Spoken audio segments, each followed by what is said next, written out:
Hey everybody, happy Friday, and welcome to our abridged version of the hookup for Catharsis Productions. We really appreciate you all taking the time to take this Friday right before the busy 3-day weekend and come and hang out with us.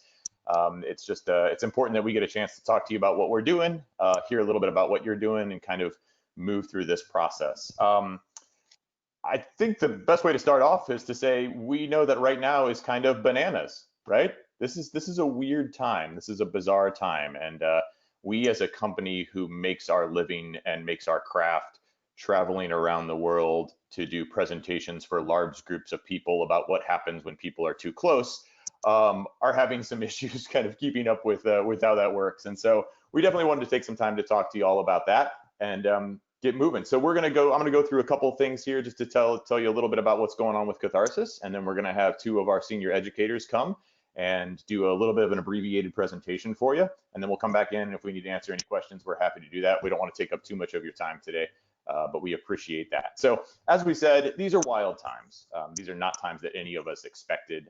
COVID-19 is impacting us all in really unpredictable ways, from health to free time to anxiety and stress. And it's difficult to put any kind of real marker on how any particular institution or person is handling that. So it is completely understandable that a lot of colleges and universities and other institutions don't fully know what they're going to be doing about that yet.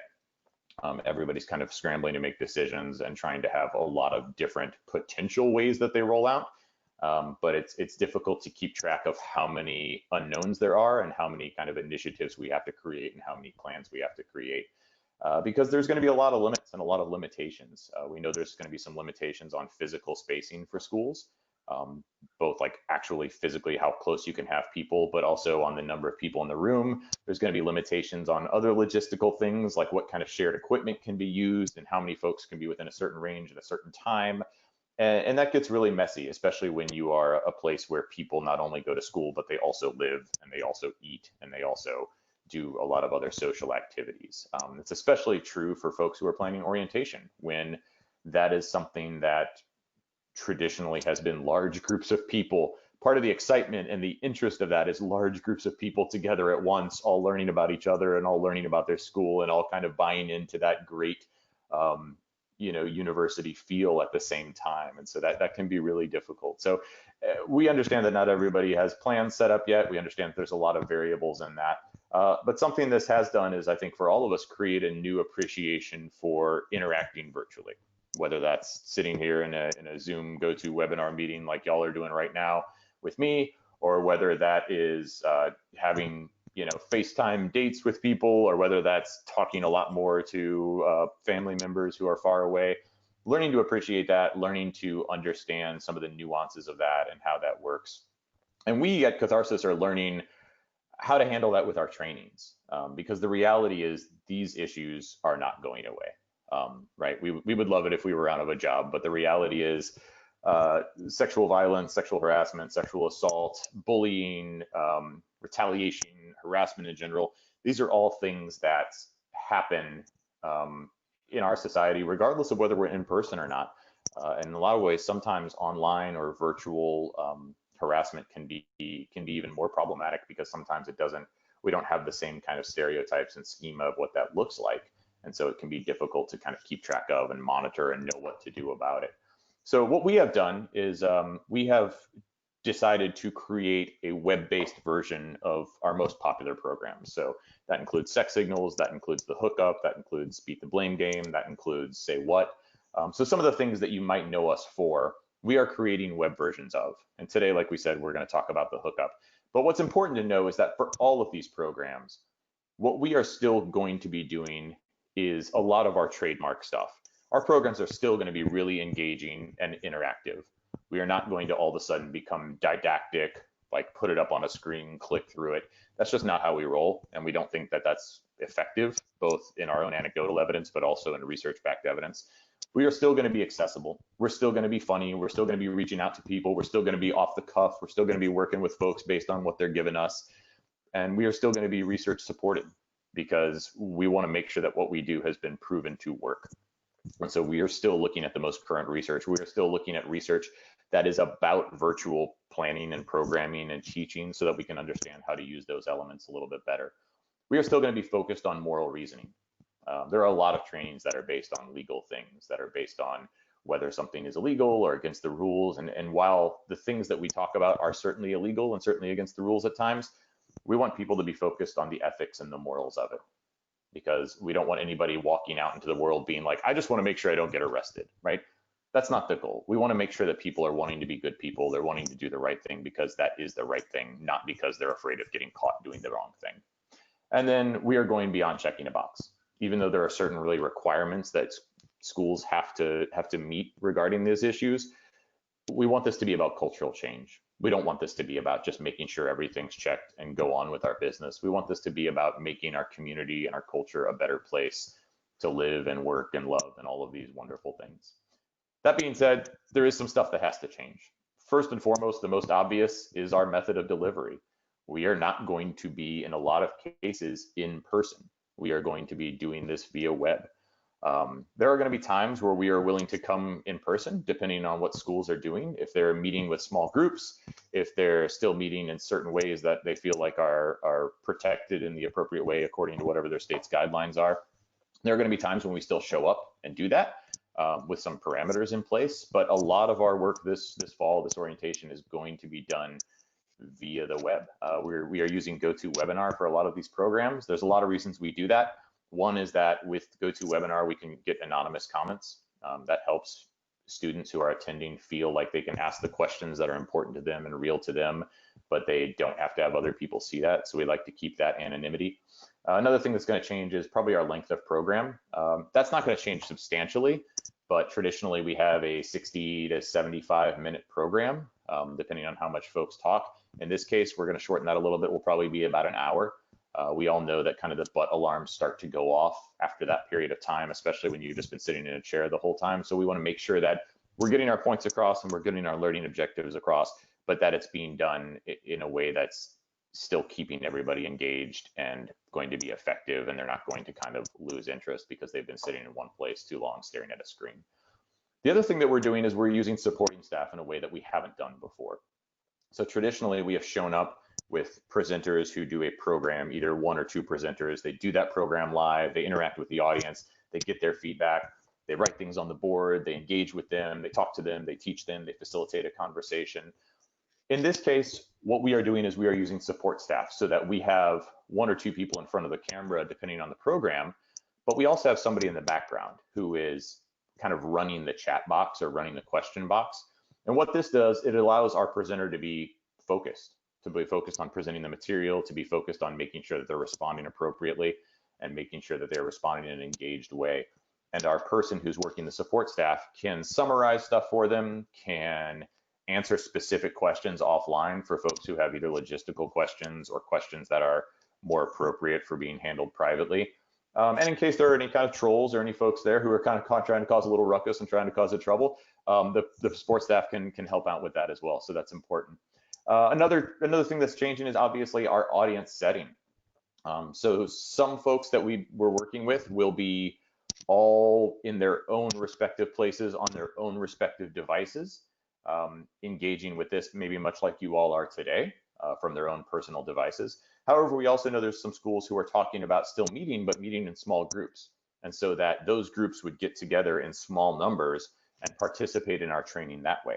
So that our training goes to not a couple hundred individuals, but maybe 10 groups of 20 or something like that, to where those small groups are working together and they're working through kind of a representative or a confederate who's maybe typing answers in. So depending on what you all are doing for your orientation needs, we're certainly happy to talk about that, and we can work a number of different ways with a number of different settings with the audiences and how they're set up. We are going to probably be limiting our audience capacity to some degree. Some of that's based on the software, which can only utilize 250 people at a time per that meeting. But some of it is also just based on the fact that when you have to type responses to things and when you have to engage in that way, you can't handle quite as many folks. It gets to be a little more like herding cats if we had 400 people on one call. And so we are going to kind of limit that to about 250, while traditionally we've limited it to 300 or so, depending on the program. So that's another way that our audience capacity is changing. Andy, you want to hit the next slide? And then finally, I just want to talk specifically about the hookup today. So what you're going to see today is one of these programs, something that you maybe are familiar with, maybe you've had it to your campus, maybe you haven't. But it's one of the programs that, again, traditionally lasts 60 to 75 minutes, depending on how much folks are talking. We're not going to go that whole time today. We are going to do a shorter version. So in a minute, a couple of our senior educators that we love, Ann and Anthony, will come on, and they will do a shortened version of this program. They will do a couple parts of it for you and help you get an understanding of what it looks like to do this program virtually. A lot of our clients have kind of said, hey, I love the idea of doing this virtually, but just I need to wrap my head around it. What does it look like? And so we're trying to provide that today. This program is absolutely an engaging discussion, whether it's live or whether it's live on the web. We connect the dots between sexist language, stereotypes, and hooking up. This is a program that extends the conversation beyond just sexual assault, but talks about the entire sexual violence continuum. So we clarify how language affects behavior and thinking, which affects kind of actions towards one another. We kind of connect those dots for people so that they understand it's more than just, oh, I have to get consent in this moment. It's about respect across the board and how we talk to each other and how that can relate through that continuum. We clarify the difference between a healthy sexual encounter, a regretted one, and rape, because a lot of folks in our culture don't understand the differences between regretted sex and rape. And the reality is there's clearly a difference there. And then we also empower students to be change agents. We want them to understand how to intervene as bystanders, as upstanders, to shift that culture, to make sure that we are looking for the folks who are causing the harm, figuring out how they're operating, and holding them accountable to make sure they are no longer causing that harm. So without further ado, I'm going to hand this over to Ann and Anthony. We'll be back at the end to answer any questions you have, but for the time being, enjoy them, and thank you again for being here today.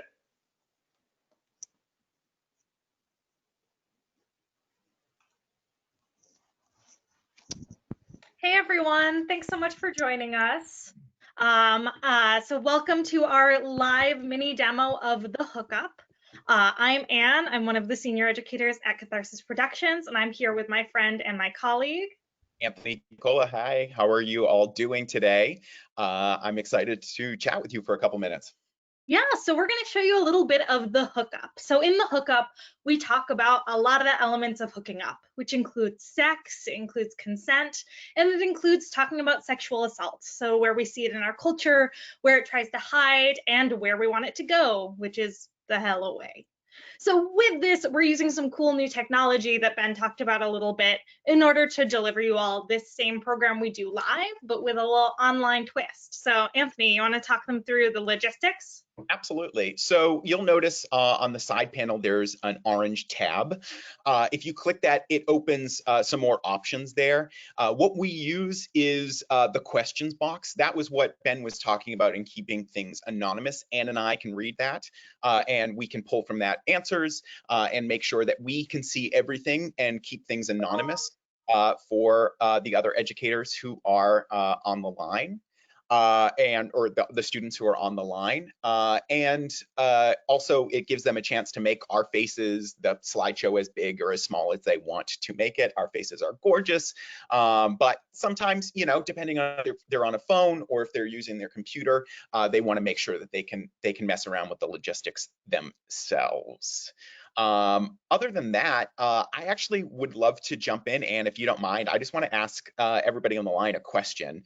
I want to get to know y'all a little bit more. You can either answer honestly for yourself or pretend that you're a student coming into your institution for the first time, but I want to ask you all, what did you all learn in sex ed? You can click as many as you want from the list below: how to ask for consent, how to have a mutually satisfying encounter, how to put on a condom on a banana, avoid sex, sex is bad, or abstinence. Please feel free to click any and all. I'm going to close the poll in about 5, 4, 3, 2, and 1. I'm going to close that poll and I'm going to share the results. Wow, it seems like a lot of folks were taught to avoid sex, sex is bad, and abstinence. Thank you so much for being super honest. Definitely learning how to put a condom on a banana. Yep, I think we've all been there. Or the other incredible thing about this program, and Anne, correct me if I'm wrong, is it is built for everybody, correct? Oh, completely. Yeah. I mean, whether people are choosing to have sex or not, we all live in the same culture. So we make sure that we address the fact that even if students are choosing to be abstinent, they're still part of creating a campus culture where everyone feels safe and feels like they're a part of a safe, respectful community. Absolutely. This is a Yeah. conversation So, for all. yeah, go ahead, Anthony. No, this is a conversation built for all, and I appreciate that everybody on the line was so willing to jump straight into it and be so open and candid. Awesome. Yeah, and I mean, I can't help but laugh the fact that 0% of y'all said that you actually were taught things like how to ask for consent or how to have a mutually satisfying encounter. Because clearly there's some stuff that we maybe should have learned in sex ed, but we really didn't. So we're going to do some of that learning right here together. So we're going to talk about mutually satisfying encounters. We're going to talk about hooking up.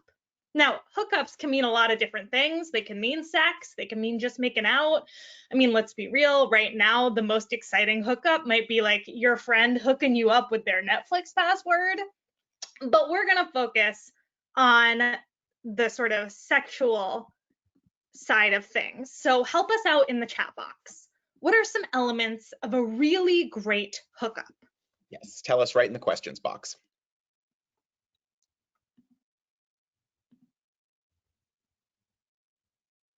Mutuality, enjoyment.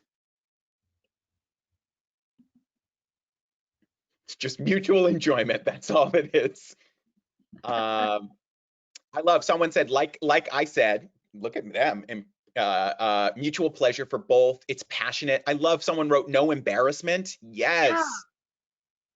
Especially when you're 18, you know some things can be very embarrassing. Totally. Yeah, 18 and so plus, it can be embarrassing. So we have a little list of our own that very closely mirrors what you all are saying. So there's attraction. Hopefully there are some orgasms. There's good communication. Consent is present. It's mutual. It's a safer hookup. It's all participatory, just like y'all said. And it's sober. Now let's talk a little bit more about this idea of consent. Yes, I would love to. Because honestly, when we are on campuses and we are talking to folks, and even when Anne and I are talking to high school students, it is astounding how few people have had open and honest conversations about consent. We'll ask, what is consent? And we'll hear just the word yes. And so I want to ask in the questions box, what do you all think of when you think of what is consent? When we ask that question, what is consent? Permission? Yeah, totally. Some people are saying permission. Ooh, someone's using the fries example, so that idea that it's freely given. Ooh, an ask and an answer. Heck yeah, an enthusiastic yes. I love that. That is so, I love that they said it is a question and it is a response. And that's what it's all about. That yes, at 18, these students understand the word yes, that is an important word that they would love to hear. But I also explained to them that it is a win-win situation. You ask, do you want to do something with me? They say yes, you're going to do it. You ask and you say, they say no, and you respect it. You're not hurting someone. That is a win-win situation that you are in right there, and that it's about that enthusiasm, that participation, because it's an ongoing experience. That they may want to bring up the idea of body language, but we all have different bodies, we all speak different body languages. All of these students have been on campus and had that moment where they're walking down the hallway and they see someone across the union who they are very attracted to, and they see them and they're like, oh my God, they finally see me, and then they walk right past them and they're like, oh crap. You know, that we've all had that feeling. We tend to interpret body language the way we want to interpret it. But that's not enough. That's why it's all about, as this person so brilliantly put, it's the ask and it's the answer. It's the enthusiastic respect. That's what it's all about, and that it's ongoing. I love that. All right, so if we talk about great hookups, we know that not all hookups are created equal. So we've also got to talk about the dreaded bad hookup. So help us out on the line. What are some elements of a not so great hookup? What might make it bad? Ooh, someone wrote coercion, Mm-hmm.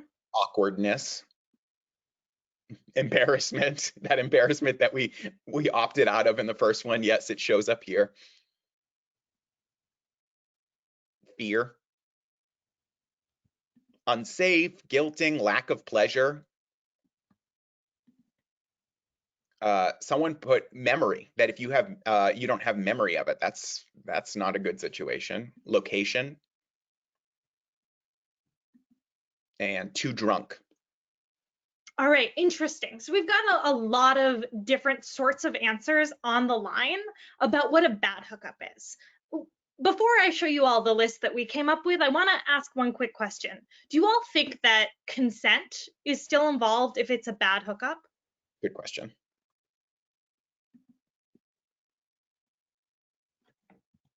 Yes. But oh, I love it. Yes, yes, yes. Maybe, can be. Interesting. It's exactly what we hear with students. Yeah, totally spot on from what we hear with students, because we don't talk a lot about the difference between a bad hookup and rape. Now, when we talk about a bad hookup, you all hit a lot of the things that make a hookup bad. It's awkward or embarrassing, it's weird, it wasn't especially enjoyable, maybe it wasn't safe, maybe someone got an STI or a STB, sexually transmitted baby, y'all. Maybe someone's hygiene was not like what that person was about. People weren't on the same page in terms of maybe what they wanted after this hookup. Maybe some people want a relationship, other people want a one-night thing. But at the end of the day, there's still consent. So some of the things that you all pointed out on the line, these ideas of, well, if they're too drunk, if someone feels fearful or unsafe, if it crosses into that territory, it's not a hookup at all. It actually is rape. And rape is where there's no consent present. What are some tools that people might use in order to facilitate the crime of rape? Someone repeats now, coercion again. Mm-hmm. Manipulation, alcohol, drugs. Yep, a lot of people bringing up alcohol. Yeah, absolutely. So y'all are pointing out this idea of force, threats, manipulation. All of those would fall under that umbrella term some of you all have used of coercion, of emotionally manipulating someone. Oh, I love that someone brought up the idea of status, because Yes. absolutely, whether it's a situation where one person is underage, whether there's a big age difference in the first place, or sort of like a boss-employee situation. And as many of you all have pointed out, alcohol, incapacitation, maybe someone even being passed out. So we make sure to really talk about alcohol in this program. Anthony, do you want to talk a little bit about it? Absolutely. It's just important that we understand that these students are getting a lot of messaging when it comes to alcohol. And so I will ask in the questions box, what do you think often students have heard about alcohol and consent when they are first coming to college? Dangerous. Yeah, I think students get a lot of messages that alcohol is risky or dangerous. Yes. Ooh, and someone's bringing up the idea of the red zone, that like especially those first, I think, 6 weeks of schools might be especially high risk. And also we get a lot of gendered messages. Someone pointed out, if you are a female, don't get drunk. As someone who identifies as a woman, I've definitely heard that message a whole lot. Absolutely, and it's important for us to understand all of their identities, right? That students of color often are partying in different ways that white students are partying. It depends on where they grew up. If they grew up in very rural communities or urban communities, that if they're gender nonconforming, there are all kinds of different messages that are being sent to them. But overall, we are often hearing that alcohol is risky. We often hear some version of a drunk person can't give consent, and why we have to flip it on its head and say, instead of that, we like to say you cannot get consent from someone who's intoxicated, because we know when someone's had so much to drink, like you guys are pointing out, it's dangerous. It adds risk factor. Drunk people tend to say yes to stuff that they never would say yes to if they were sober. You may have that drunk person who's like, they're at home now and they're like, come on, let's jump off the roof into the pool. And you're like, no, don't do that. we don't have enough insurance to cover that type of deal. That just because a drunk person wants to say yes to things doesn't mean we have to respect that.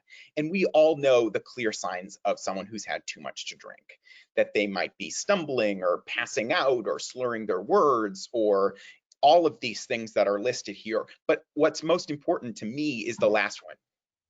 Even if they're not showing any of those signs, that if you've been with them at a party and you've seen them drinking, you know that you wouldn't let them drive your car home, that they have had a lot to drink, that alcohol has added risk to that scenario. Never in the history of time has someone said, well, I was safe and then I had a handle of tequila and then I was really safe. No, that's just not how alcohol works. It doesn't clarify situations, not even the clear ones like gin or vodka. And we have to make sure that students are understanding this and understanding that we're not saying alcohol is the devil. We're saying there are unfortunately some people who don't treat alcohol the same way that the majority of us do. That when we see someone who's drunk at a party, we know, let's get them something to eat, let's get some water for them, let's get them home safely. Versus there are some people out there who see that situation not as a risk, but tell me in the questions box, they don't see it as a risk, but what do they see it as? Green light. Yeah, opportunity. Absolutely. Yeah, and we just want those people to stick out like a sore thumb. Yeah, because it's so important that we really help students understand that there are clear differences between what is a hookup, good or bad, and what is rape. That a good hookup, afterwards, someone might feel happy, tired, hungry, and it's gonna last a little while. After a bad hookup, the feelings certainly might be different. They may feel regretful, they may feel awkward, like you all pointed out, they might feel weird, but again, that feeling is not gonna last forever. You know, no one's on their deathbed being like, oh, that bad hookup I had 20 years ago. But the aftermath of sexual assault, it can look really different. Absolutely. And it's why we talk about this idea of PTSI, post-traumatic stress injury, or rape trauma syndrome, that we're talking to these students about the fact that this is an injury that someone has, and that the sooner they are met with support, the better time that that survivor is going to have in finding a sense of normalcy for themselves. That if they are met with all kinds of questions like, well, are you sure it wasn't a bad hookup? Why were you drinking so much? Why did you go to that party? That those questions start to sound like what to a survivor? Tell me in the question box. What does that start to sound like on your campus if that's the way survivors are being met? Blame. Yeah. Yeah. Absolutely. Absolutely. And it also makes room for another huge danger, which is for students to start to buy into this idea that there are all these people lying about this, that there are these people who have just had a bad hookup who want to wake up the next morning and call it rape. And we know, and you know, I'm not going to lie and say that that's never happened. Of course, there are people who've lied about any serious crime, but this isn't some thing that is happening running rampant where people are lying about this crime all the time. And students unfortunately have that fear that that is what's happening. And I often ask them, why do you think it's easier for people in our society to believe that there's all these people lying about this crime than to actually believe that there's a lot of survivors out there? So tell me in the questions box, why do you think it is that people want to believe that there's just a lot more liars than people who have actually been assaulted? That's a great question, Anthony. I'm going to give you all a second to write because I feel like that's a big one.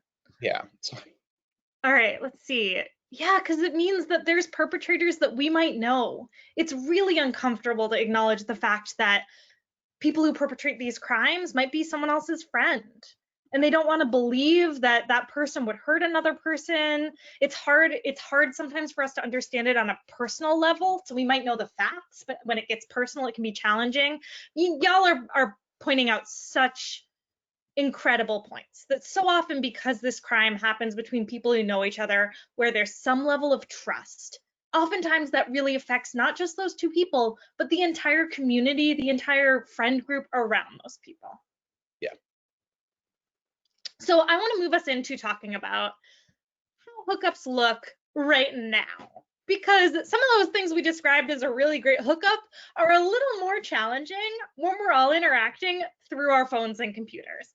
But as Ben was saying at the beginning of this, we still know that people are trying to meet people or trying to date, stuff like that. So again, you can put on your student hat and pretend to be a student for this, but help us out on the line. who here has had some sort of online date? And are there specific rules for like what people should expect from online dating? I think there's going to be this moment of I'm married. Yeah,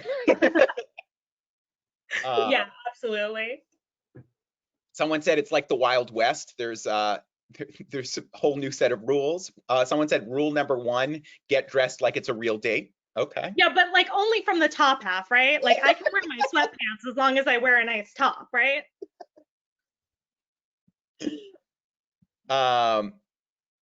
Oh wow, there's already the expectation that the person isn't exactly who they said that they were. Oh, interesting. Now, what do you all think are signs that someone's actually had a good date? That good online date? What might they like walk away feeling?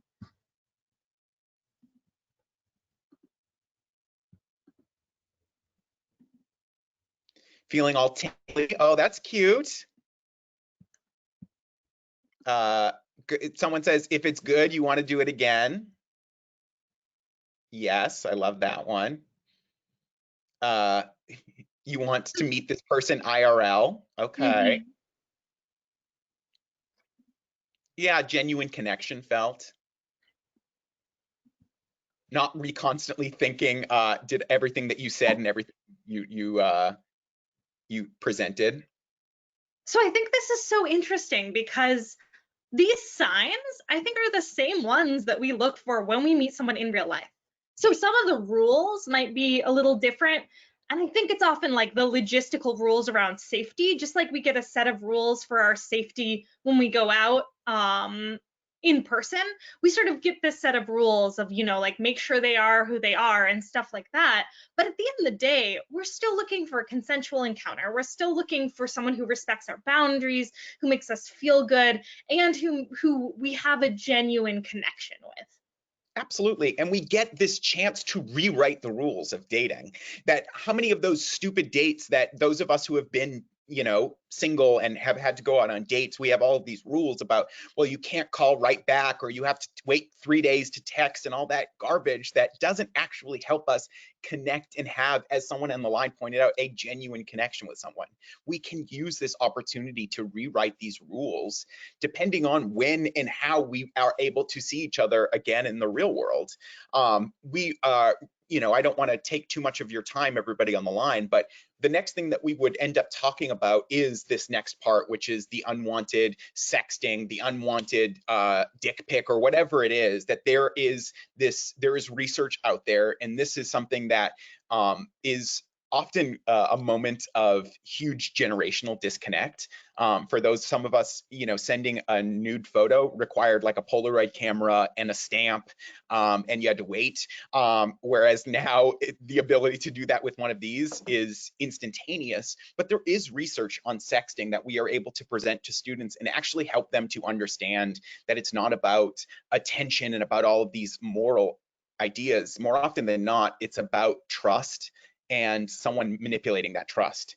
And that is hugely problematic. And it's another opportunity for us to change the rules when it comes to these things, that we can talk about trolling and online bullying, and we can talk about inappropriate sexting and connect all of these things that we, even in this short 20-25 minutes that Ann and I have been with you, we can start to bridge this into the next thing that we want to talk about with your students, which is how do we connect this into being an upstander?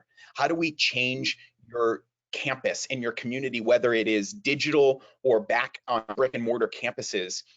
How do we go from seeing these things as hugely problematic to actually doing something about it? And so we would talk with students about what are the barriers that often stand in the way and what are the tactics. We call them the Ds: with direct, distract, delegate. How can we do something? You know, as in Ds are the ways that you can actually do something to affect change on your campus and actually start to tackle these things with scenarios. Yeah, so we like to bring up a few different scenarios that students might encounter both online and in real life. So an example of one that we talk about is someone in a group chat with friends, and their friends are using really sexualized language, demanding information about her relationship. And this also ties into, we do a lot more work in the full program to unpack language like this. What is the effect of dehumanizing language on our entire communities? But what's most important is that we help students figure out how they can actually be upstanders in the moment on their campus, whether their campus is online or in person. What can they say? Who can they have help them stand up? What are ways they can distract so that if that person's uncomfortable, they get out of that situation? And this is another example of one that we might talk about, because we want to make sure that we acknowledge, that we acknowledge that this is people causing harm. Unfortunately, it might pop up in a classroom space or working on a group project, that it's not just between friends. And then we also make sure that in our full program that we do talk about when this happens on campus, because hopefully that we will be able to gather at some point soon. We want to make sure that we are giving students these tangible strategies when they see something in real life. Absolutely, because at the end of the day, the questions are still the same. Of how do we actually increase respect in our communities versus reducing harm. Those things are tangible, and they are things that we can do even through this Zoom box that we are in right now, that we can still be connected with one another. Because at the end of the day, we have this question that we like students to be asking themselves. Is someone being hurt on their watch? If the answer is no, all right, keep your eyes open, keep cool, make sure that everything is chill. If the answer is yes, we got to activate. We got to do something. We got to say something until no one's being hurt on our watch. And that this opening up of the peripheral vision is what Ben was talking about. We would love to be put out of a job, but the way that that works is pretty simple. We engage in, get people to engage in these conversations on their campuses and their communities a little bit more. Anne and myself and Ben and Catharsis, we have these conversations a little bit less. We move on to something else that we can talk about.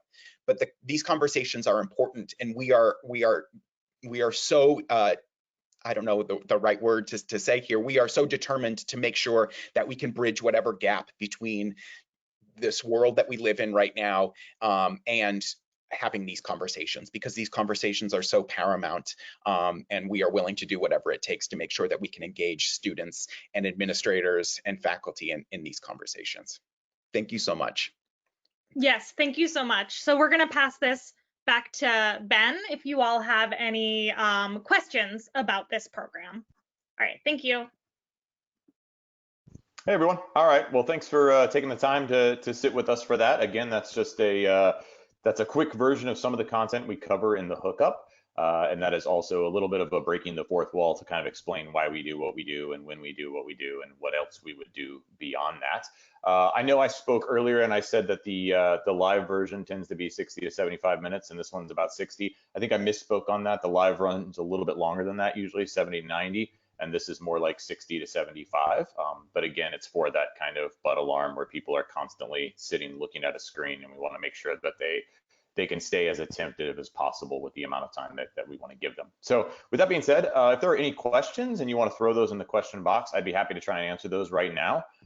If it's about doing the program itself, Anthony or Ann can kind of pop back in, Hollywood Squares style and tell us about that. If it's about the way we roll out the content or the methodology or some of the logistics of that, I can certainly help there.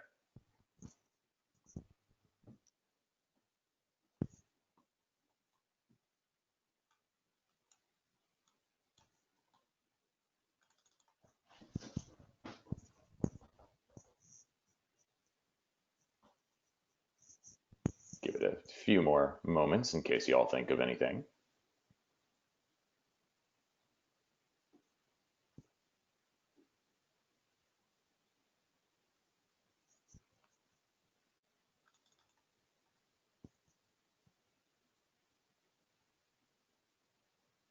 Oh, here we go. All right.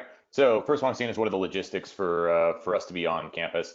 I think a lot of that just depends. So it depends first and foremost, how are you handling the programming you're doing for orientation? Are you having students there on campus? What size groups are those in? What are the current CDC guidelines, as it's coming around that time, around that kind of August timeframe. We try to be following internally the CDC guidelines. So currently we aren't, having people come into our office and things like that. We are still willing to travel to campuses. Our educators are still comfortable doing that.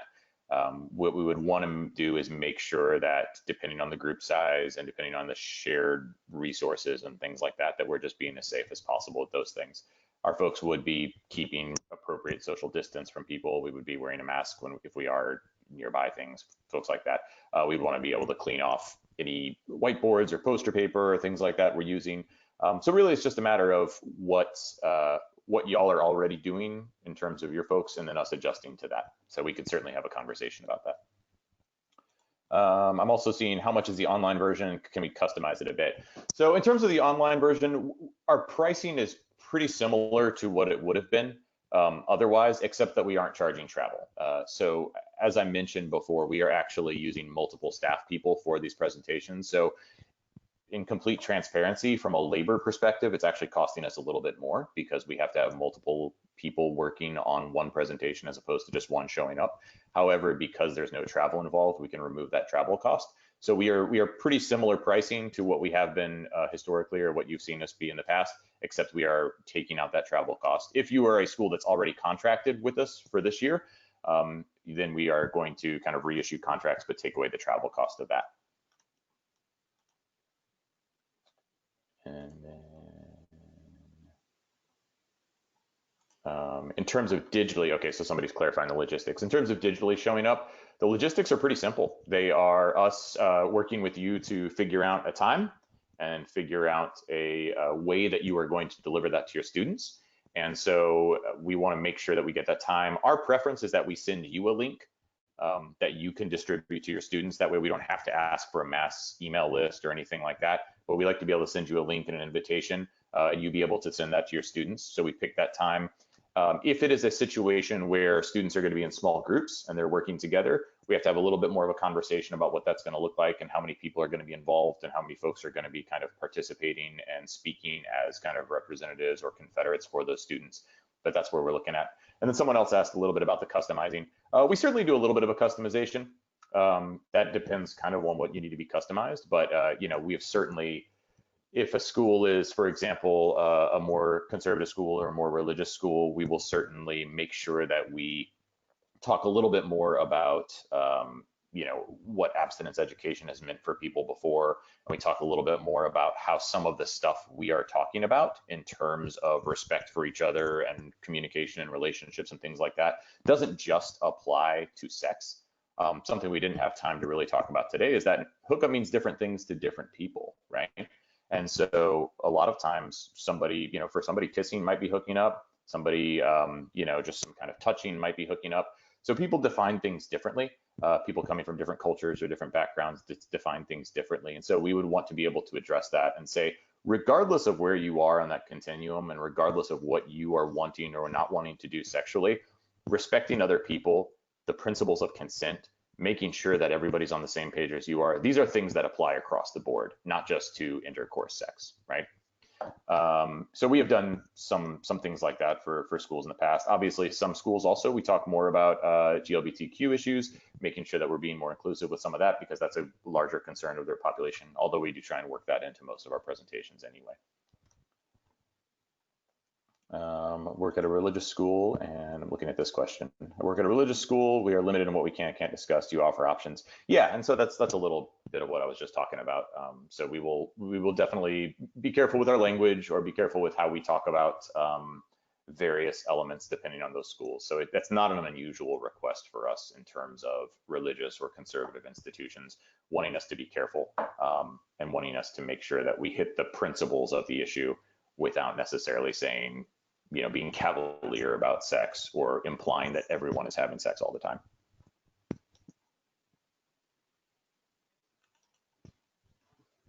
Anything else?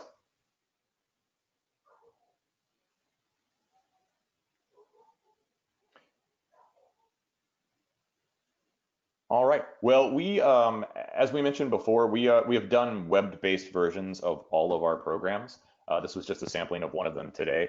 We are going to be doing another webinar coming up here in a short period of time that will talk a little bit about our online program as well. So we have a more standard online program that focuses on kind of Title IX compliance. And so we want to talk about the differences between what something like this looks like, which is live but on the web, and that kind of stock online program that uses animations and things like that to get a sense as to what those differences are and what works better for other folks.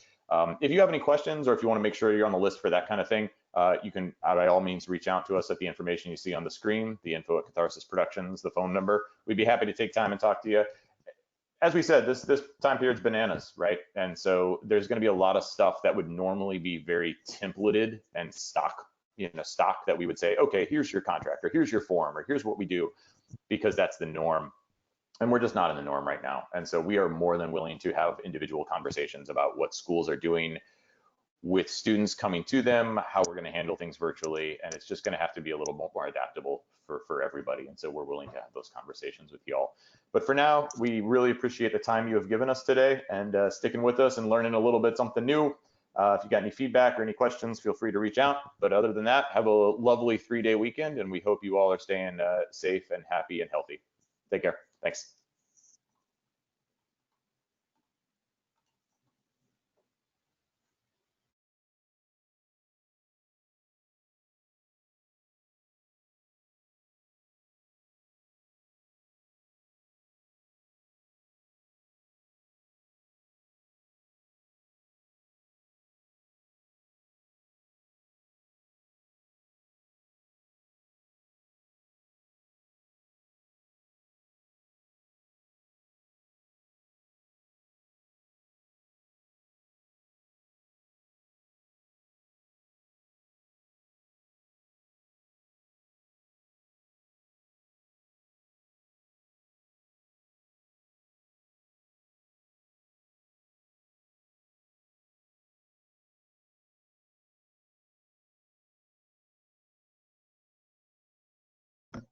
Thank you, everyone. We're going to be closing the webinar now. Again, if you have any questions, please email us. Until then, be good to yourselves and go forth and be awesome. Bye-bye.